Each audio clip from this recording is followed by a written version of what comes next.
Hi, this is Sherry.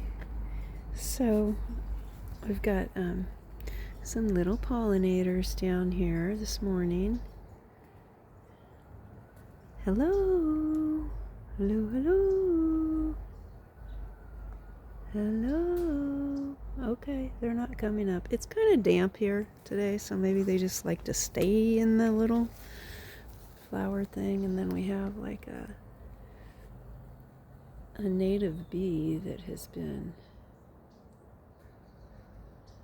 over here pollinating the flowers of the ribes sanguineum. This is a winter flowering currant, and it's looking really nice.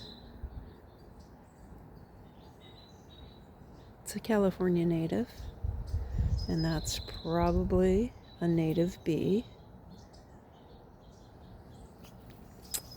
Yeah, so I just love these flowers. This tree, it's not a tree, it's a shrub. This shrub will get to be, can be up to 7 to 8 feet wide and tall.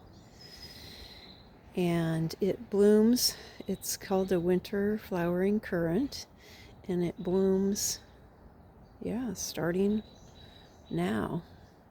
We're towards mid-February. Actually, we're heading more towards the end of February.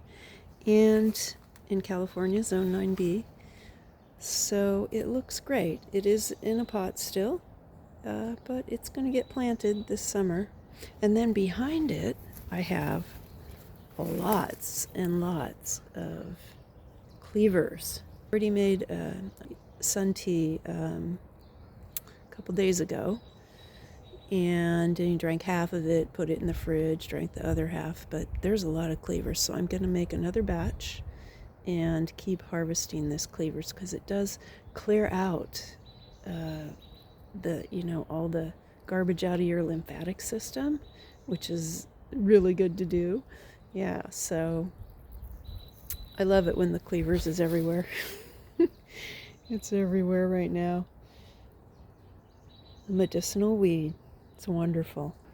Just noticing this now too. I have the blueberries producing flowers. This is a new blueberry. And this one over here is also budded up. And down here, yay. So happy about that. This is my French prune that I pruned about a week ago. And look at that. It set buds like that fast. I am very happy about this. Had a problem with this tree last season. It had some scale on it, so I'm monitoring it. And I may spray some of the branches with some dormant oil. So, yay. These are one of my favorite fruits in the garden. Yeah. Okay, let's see what else. So the artichokes in this bed, 1, 2, 3, 4, there's 5, 6. There's a small one too. So they're putting on a lot of growth right now, so I'm going to go ahead and top dress these with some aged chicken manure and do my rock phosphate and crushed oyster shell on these like I've done, and you can see that in a few other videos. But it really makes them produce a lot more fruit, so that's really good. So here's an area where this time of year, I get a lot of daylilies coming up. So my dad and I had taken a trip to a farm in Oregon, a distant relative who had a seed farm there, and also they grew daylilies. So we filled up the back of my camper with daylilies and brought them back to California. Okay, I just want to show you how fabulous this euphorbia looks. I've got several really large ones this season, and we're into the 3rd week in February, and this is a California garden, Zone 9B, and it's amazing how The garden is showing so many signs of spring already. And it's like February, I think it's like February 18th or something. So, and here's another of my favorite. Well, I love this clover, this ornamental clover. It gets these dainty pink flowers, and they're just gorgeous. But I also love these ferns. Asparagus ferns is what we call them. And look at this euphorbia has volunteered in the bed, or in the pot, with the asparagus fern.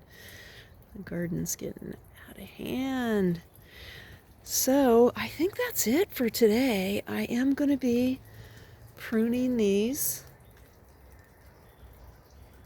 Yeah, the hydrangeas as soon as I get a sunny day, because right now it's not really raining, but there's a drizzle going on, and I can tell it's going to pick up speed in a little bit here. So yeah, I'm gonna stop this video, and I will see you guys next time. Thanks for watching Garden Angel Design.